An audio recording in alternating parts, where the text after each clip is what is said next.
মাননীয় স্পিকার, আপনাকে ধন্যবাদ। আমি মাননীয় বিদ্যুৎ মন্ত্রীর দৃষ্টি আকর্ষণ করছি এই কারণে যে প্রথম হচ্ছে এলাকাতে যখন গিয়েছিলাম, এলাকায় বিদ্যুতের পোস্টে যখন এলাকাবাসী বলল যে আমরা তো পাচ্ছি না, আপনার ইউনিয়নেও নেই, তো আমাকে তখন বিদ্যুৎ বিভাগ থেকে ফোন করে বলা হলো যে লোডশেডিং আমরা কাভার করতে পারছি না, মাননীয় এমপি আপনি যদি সদয় সম্মতি হন তাহলে ডাকবাংলায় অবস্থান করেন, ওখানে আমরা বিদ্যুৎ দিয়ে রাখবো। তা আমি বললাম যে আমার এলাকার লোকজন ছেড়ে, পরিবার ছেড়ে কি আমি ডাকবাংলায় অবস্থান করাটা বাস্তবসম্মত হবে? বলছে এছাড়া আর কিছু উপায় নেই।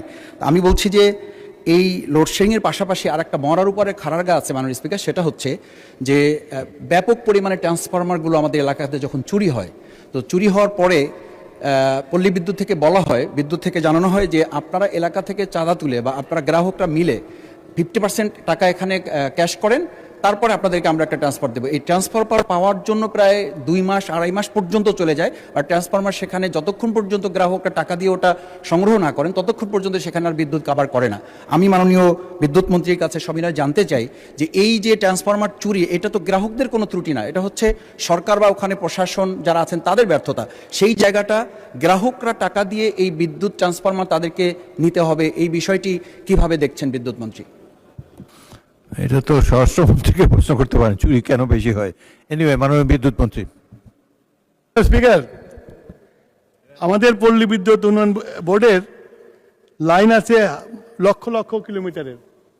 এই লাইনগুলোতে ট্রান্সফরমার থাকে আপনার। আমার মনে হয় না যে কোনো দেশের স্বরাষ্ট্র মন্ত্রণালয় এই দীর্ঘ লাইন পাহারা দিয়ে ট্রান্সফরমার চুরি করা বন্ধ করতে পারবে। এই ট্রান্সফরমার চুরি যে হয়, যে এলাকাতে হয় আপনার, সেই এলাকাগুলোতে আমরা মাঝে মাঝে পুলিশ দিয়ে সার্চ করার চেষ্টা করি, কিন্তু সেগুলো পাওয়া যায় না। আমি অনুরোধ করব যে এটা তো সরকারি জিনিস, আমাদের জনগণের জিনিস, এটা এই জিনিসটা কিছু দুষ্কৃতিকারীরা চুরি করে নিয়ে যাবে। এলাকার মানুষকে এই ব্যাপারে সবাইকে সচেষ্ট হতে হবে যে তাদের এই কাজের জিনিসটা যেন চুরি না হয়। আর আপনি যেটা বললেন যে ট্রান্সফরমার পেতে দেরি হয়, এই ব্যাপারে আমি দেখব যাতে তাড়াতাড়ি ট্রান্সফরমার লাগে। মাননীয় স্পিকার, আপনাকে ধন্যবাদ।